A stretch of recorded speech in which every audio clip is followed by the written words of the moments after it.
Movie starting లో గ్రీషా అనే ఒక అబ్బాయిని చూపిస్తారు. వీళ్ళ నాన్న రష్యాలోనే చాలా పెద్ద ధనవంతుడు. ఇతను ఒక క్లబ్ లో వెళ్తాడు. అక్కడ ఇతనికి ఒక అమ్మాయి నచ్చుతుంది. దీంతో ఆమెను తన డబ్బులతో ఇంప్రెస్ చేసి టపాటప్ చేయడానికి తనతో పాటు తీసుకుని వెళ్తూ ఉంటాడు. కార్ మంచిగా ఉందని పాప కార్ లో కూర్చుంటుంది. గ్రీషా పాపతో ఇలా అంటాడు, తొందరగా బట్టలు విప్పు, టపాటప్ చేసుకుందామని చెప్తాడు. కానీ పాప ఇలా అంటుంది, నేను అటువంటి అమ్మాయిని కాదు, మాది చాలా పద్ధతైన కుటుంబం అని చెప్తుంది. అసలు నాకు ఒక విషయం అర్థం కాదు, ఈ పాప ఇంత పద్ధతైన కుటుంబంలో నుంచి వస్తే ఇలాగా మందు తాగుతూ పిక్కలు కనిపించేలాగా స్కర్ట్ వేసుకుని తిరుగుతుందా? సరేలే, ఇదంతా ప్రెసెంట్ ఫ్యాషనే అని అనుకోండి. అయినా కూడా ఈ పాప ఎవరు పిలిస్తే వాళ్ళతో వెళ్ళిపోతుందా? సరే ఉన్నీలేండి, అంత డైరెక్టర్ గానీ ఇష్టం. ఇంకా గ్రీషా పాపను పద్ధతిగా అక్క, రాధిక అక్క, నువ్వు ఇక్కడ నుంచి దొబ్బయ్య అక్క అని అంటాడు. తర్వాత ఇతను ఫుల్ స్పీడ్ లో వెళ్తూ ఉంటాడు. అప్పుడే గ్రీషాను ఒక పోలీస్ ఆఫీసర్ ఆపుతాడు. గ్రీషా పోలీస్ ఆఫీసర్ ని ఒక్క మాట కూడా అనడు. అతని మొగం పైన డబ్బులు విసిరి పండగ చేసుకో అని అంటాడు. కానీ ఆఫీసర్ డబ్బులు తీసుకోడు. అతని కార్ ముందర వచ్చి నిలబడతాడు. ఈ గ్రీషా గాడు కైపులో అట్లే అతన్ని కూడా కార్ పైన ఎక్కించుకొని వెళ్తూ ఉంటాడు. తర్వాత వీళ్ళ నాన్న గుస్తాని చూపిస్తారు. అతను పోలీస్ స్టేషన్ కి వచ్చి ఉంటాడు. అక్కడ హెడ్ ఆఫీసర్ ఇలా అంటాడు, నిన్న మీ కొడుకు పెద్ద ఘనకార్యమే చేశాడు. పోలీస్ ఆఫీసర్ కి లంచం ఇచ్చేకి చూశాడు. కానీ అతను తీసుకోకపోవడం వల్ల అతనిపైన కార్ ని ఎక్కించాడు. మీ కొడుకుని మీరు కంట్రోల్లో పెట్టుకోండి అని చెప్తాడు. ఇక్కడ లాకప్ లో గ్రీషాని చూపిస్తారు. అతను మంచిగా పడుకొని చిల్ అవుతూ ఉంటాడు. ఇంకా ఇలా అంటాడు, రే ఆఫీసర్, నువ్వు వెళ్ళి ఒక బీర్ తీసుకొని రా, ఇంకా ఒక కత్తి లాంటి పాపను కూడా అరేంజ్ చెయ్యని అంటాడు. తర్వాత గుస్తా తన కొడుకుని పోలీస్ స్టేషన్ బయటకు తీసుకుని వచ్చి అతన్ని చాలా తిడతాడు. కానీ గ్రీషా తన నాన్న మాటలని ఏమాత్రం పట్టించుకోడు.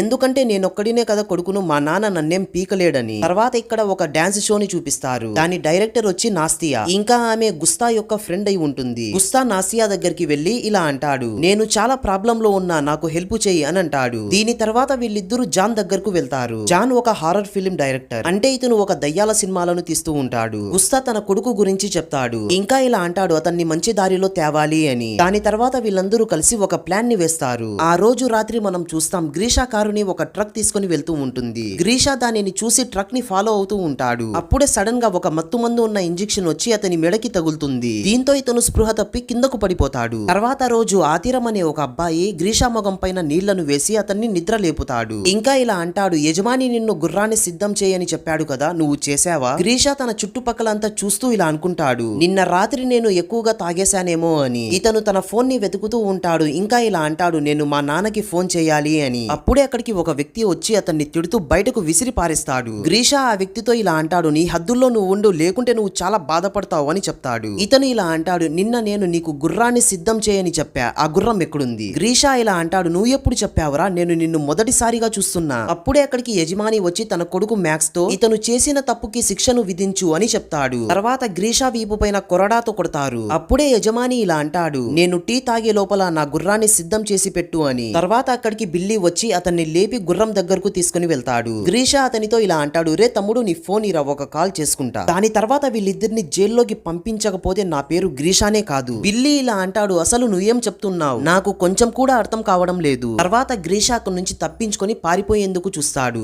ఇంకా ఇలా అంటాడు, ఎవరైనా పోలీసులకి ఫోన్ చేయండి అని. తర్వాత బిల్లీ అతనికి తొడుక్కోవడానికి బట్టలు ఇస్తాడు. కానీ గ్రీషా ఇలా అంటాడు, నా బట్టలు ఎక్కడ ఉన్నాయి? ఇక్కడ వీళ్ళంతా ఎలాగుంటున్నారు? వీళ్ళ దగ్గర మొబైల్ ఫోన్ కూడా లేదు. ఇది 21వ శతాబ్దం కదా, అయినా కూడా మీ దగ్గర మొబైల్ ఫోన్ లేదా? బిల్లీ ఇలా అంటాడు, ఇది 18వ శతాబ్దం అని. తర్వాత గ్రీషాని పట్టుకొని ఉరి వేయడానికి మిగతా ఖైదీలతో పాటు తీసుకుని వెళ్తూ ఉంటారు. గ్రీషా ఇలా అనుకుంటూ ఉంటాడు, నేను ఏదైనా కల చూస్తున్నానేమో అని. ఆ ఉరి తాడుని ఇతని గొంతుకు వేసి బిగించగా ఇతనికి తెలుస్తుంది, ఇది కల కాదురా, ఇదంతా నిజంగానే జరుగుతాంది అని. అప్పుడే అక్కడికి ఒక కత్తి లాంటి అమ్మాయి వస్తుంది. ఆమె పేరు నతాషా. ఈమె ఈ ఊరి యజమాని యొక్క కూతురు అయి ఉంటుంది. ఇంకా మ్యాక్స్ చెల్లెలి కూడా. నాన్నతో ఇలా అంటుంది, నాన్న, ఈ రోజు ఇటువంటి పనులని చేయకండి, ఈ రోజు నా పుట్టిన రోజు కదా, వీళ్ళందరినీ క్షమించి విడిచిపెట్టండి. తర్వాత వీళ్ళ ఉరి శిక్షను క్యాన్సిల్ చేస్తారు. దీంతో బిల్లీ నతాషా కాళ్ళ పైన పడి, అక్క మీరు 100 ఏళ్లు బ్రతకాలక్క అని కాళ్ళు మొక్కుతూ ఉంటాడు. కానీ గ్రీషా ఇక్కడ నతాషాని గుచ్చి గుచ్చి చూస్తూ ఉంటాడు. అప్పుడే ఆకాశంలో ఒక పక్షిని చూపిస్తారు. మనకు తెలుస్తుంది అది పక్షి కాదు, అది ఒక డ్రోన్. దాని సహాయంతో వీళ్ళు ఊరినంతా పర్యవేక్షిస్తూ ఉంటారు. నిజానికి గ్రీషా పాస్ట్ కే వెళ్ళలేదు. ఇదంతా వీళ్ళ నాన్న కొడుకుకి బుద్ధి చెప్పాలి అని ఇలా చేసి ఉంటాడు. అతను ఒక నకిలీ ఊరిని తయారు చేపించాడు. ఇంకా అక్కడున్న ప్రజలంతా యాక్టర్స్. ఇక్కడ ఉన్న యాక్టర్స్ అందరూ వీళ్ళకి ఇచ్చిన స్క్రిప్ట్ ప్రకారంగా నటిస్తూ ఉంటారు. ఇంకా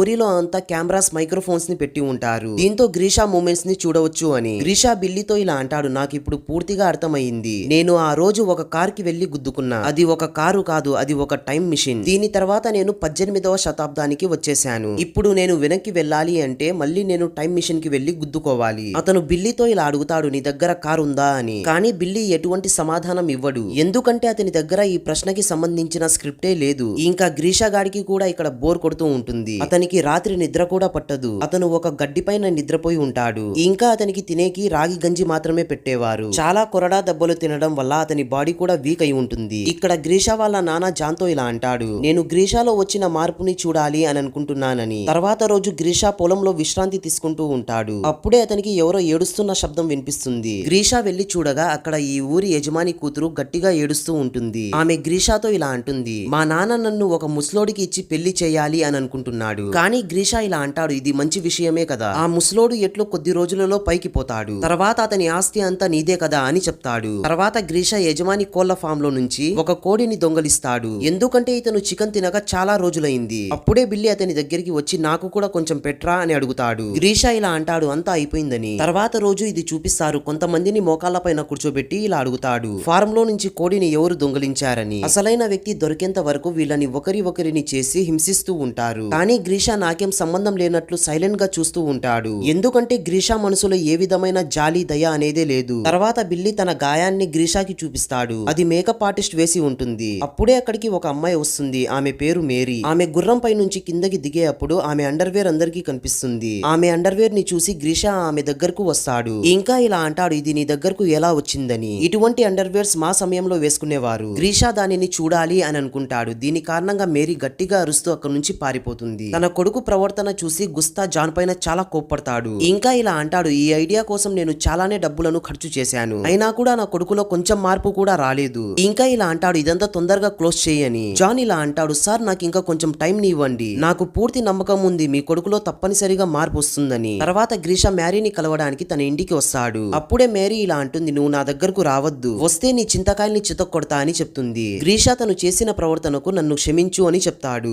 ఇంకా ఇలా అంటాడు, నేను నీతో తప్పుగా ప్రవర్తించా. ఇదంతా స్టూడియోలో ఉన్న వాళ్ళంతా చూస్తూ ఉంటారు. ఇంకా వీళ్ళు సంతోషపడతారు, ఎందుకంటే గ్రీషా తన తప్పుని తెలుసుకున్నాడు కాబట్టి. ఇంకా ఇలాగే కొన్ని రోజులు గడిచిపోతాయి. ఆ రోజు రానే వస్తుంది నతాషా పెళ్లి ఒక ముసలి వ్యక్తితో అవ్వడం. ఊరి వాళ్ళంతా సంతోషంగా డాన్స్ చేస్తూ ఉంటారు. అప్పుడే నతాషా గ్రీషా దగ్గరికి వచ్చి ఇలా అంటుంది, నేను ఆ ముసలోడిని పెళ్లి చేసుకోను, దీనికన్నా నదిలో దూకడం మంచిది అని చెప్పి నదిలో దూకడానికి వెళ్తూ ఉంటుంది. కానీ గ్రీషా నతాషా గురించి ఏం మాత్రం పట్టించుకోడు. అతను మేరీతో మాట్లాడుతూ చాలా బిజీగా ఉంటాడు. ఇంకా మేరీతో ఇలా అంటాడు, నేను 21వ శతాబ్దం నుంచి వచ్చా. ఇంకా మేము ఒక సెల్ ఫోన్ అనే ఒక యంత్రం సహాయంతో చాలా దూరంలో ఉన్న వారితో మాట్లాడవచ్చు. ఇంకా ఆకాశంలో చాలా పెద్ద ఇనుప పక్షులు ఎగురుతాయి. అప్పుడే బిల్లి అక్కడికి వచ్చి గ్రీషాతో ఇలా అంటాడు, నతాషా ఎక్కడ కనిపించడం లేదు, నువ్వు ఆమెను ఎక్కడైనా చూసావా అని అడుగుతాడు. ఇక్కడ బిల్లిగాడు గ్రీషాని గుర్తు చేసేకి వచ్చి ఉంటాడు. నతాషా నదిలో పడి సావబోతుంది, నువ్వు వెళ్లి కాపాడురా అని. దీంతో గ్రీషా నతాషాని కాపాడేకి వెళ్తాడు. ఇంకా నతాషాకి ఇన్ఫార్మ్ చేస్తారు గ్రీషా గాడు నది దగ్గరికే వస్తున్నాడని. ఇంకా నతాషా నదిలో మునుగుతూ ఉన్నట్లు యాక్ట్ చేస్తుంది. అప్పుడే అక్కడికి గ్రీషా వచ్చి ఆమెను కాపాడేస్తాడు. దీని తర్వాత ఆమెను ఎత్తుకుని తన ఇంటికి తీసుకుని వెళ్తాడు. నతాషా గ్రీషాతో టపాటప్ చేయడానికి చూస్తుంది, కానీ గ్రీషా గానికి మేరీ అంటే చాలా ఇష్టం. దీని తర్వాత అతను బట్టలు మార్చుకొని మేరీ దగ్గరకు వెళ్తూ ఉంటాడు. సర్వైలెన్స్ టీమ్ మేరీతో ఇలా చెప్తారు, గ్రీషా గాడు నీ దగ్గరికే వస్తున్నాడని. దీంతో మేరీ పాత బట్టలు వేసుకుని బయటికి వస్తుంది. గ్రీషా మేరీతో ఇలా అడుగుతాడు, నువ్వు నాతో టపాటప్ చేస్తావా అని. కానీ మేరీ ఇలా అంటుంది, మా నాన్న ఆరోగ్యం బాగలేదు, దీంతో నేను నీతో బయటకు రాలేను అని చెప్తుంది. ఇక్కడ గ్రీషా గాడు మేరీని ప్రేమిస్తూ ఉంటాడు. ఇంకా మేరీ కూడా అతని లవర్ లాగా నటించాలి. ఇదంతా చూసి మ్యాక్స్ కి కోపం వస్తుంది,